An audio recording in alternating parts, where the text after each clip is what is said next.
Break के बाद एक बार फिर आपका स्वागत है। बढ़ते हैं अगली खबर की ओर। पुलवामा में फूलों की खेती फल फूल रही है। अब्दुल मजीद नाम के शख्स ने अपनी बेटियों के साथ पुलवामा के गुड्रा इलाके में नर्सरी बनाई है। वसंत ऋतु के आने से पहले नर्सरी में तरह तरह के फूल तैयार किए गए हैं, जिसकी बाजार में बहुत डिमांड है।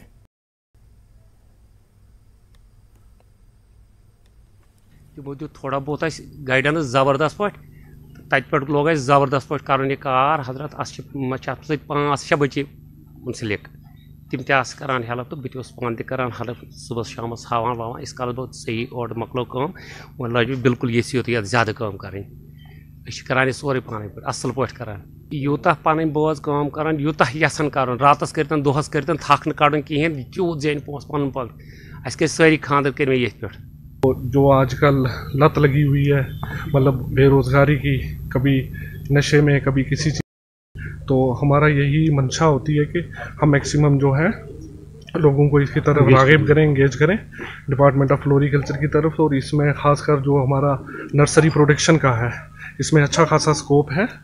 तो मैं आपके माध्यम से यही रिक्वेस्ट करूंगा पब्लिक को, अनएम्प्लॉयड यूथ को, कि वो डिपार्टमेंट की तरफ हमारे पास आए। जो भी इसके लिए रिक्वायरमेंट्स हैं, मिनिमम 2 कनाल ज़मीन होनी चाहिए रजिस्ट्रेशन के लिए। तो उसके साथ हम जो भी ट्रेनिंग प्रोग्राम्स हैं, डिमॉन्स्ट्रेशन है, वो देते हैं।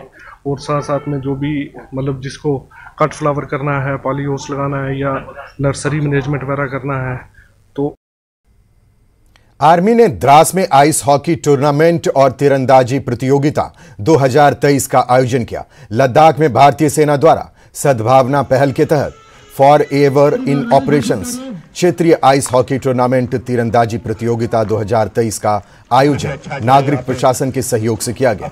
90 तीरंदाजों के साथ 9 तीरंदाजी टीमों के साथ 12 आइस हॉकी टीम भाग ले रही है। ठंड के बावजूद स्थानीय लोग बड़ी संख्या में मैच देखने पहुंचे।